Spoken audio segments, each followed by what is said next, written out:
اقبال یہاں نام نہ لے علم خودی کا، موضوع نہیں مکتب کے لیے ایسے مقالات۔ بہتر ہے کہ بیچارے معلّوں کی نظر سے پوشیدہ رہیں بعض کے احوال و مقامات۔ آزاد کی ایک آن ہے محکوم کا ایک سال، کس درجہ گراں سیر میں محکوم کے اوقات۔ آزاد کا ہر لحظہ پیام ابدیت، محکوم کا ہر لحظہ نئی مرگ مفاجات۔ آزاد کا اندیشہ حقیقت سے منور، محکوم کا اندیشہ گرفتار خرافات۔ محکوم کو پیروں کی کرامات کا سودا، ہے بندہ آزاد خود ایک زندہ کرامات۔ محکوم کے حق میں ہے یہی تربیت اچھی، موسیقی و صورت گری و علم نباتات۔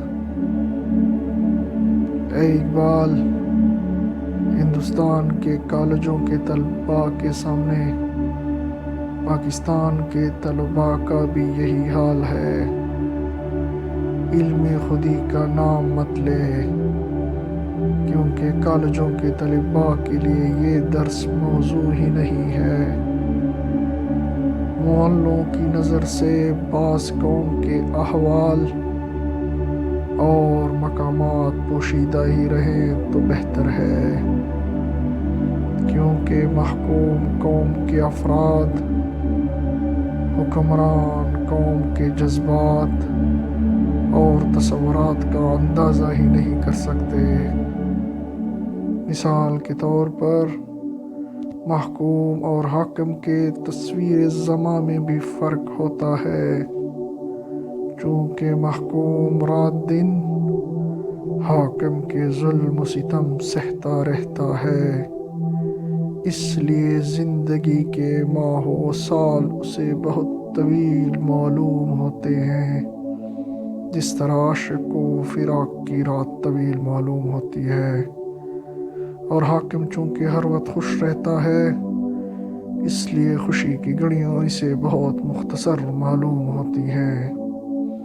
آزاد حکمران قوم کا ہر لحظہ یا ہر دن اس کے استحکام میں اضافہ کرتا رہتا ہے، لیکن محکوم کا ہر لحظہ یا ہر روز اس کے لیے ایک نئی مصیبت لاتا ہے اور اس پر اخلاقی موت طاری کرتا رہتا ہے۔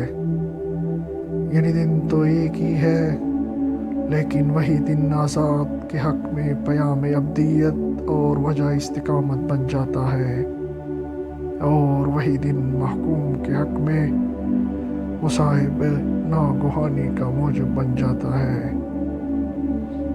آزاد کے تصورات اور خیالات حقیقت پسندی کی روشنی سے منور ہوتے ہیں، یعنی وہ حقائق کی دنیا میں رہتا ہے اور حقائق حیات کا مقابلہ کرتا رہتا ہے، لیکن محکوم کے خیالات اور افکار محض خرافات اور توہمات کا انبار ہوتے ہیں، جنہیں حقیقت سے کوئی سروکار نہیں ہوتا۔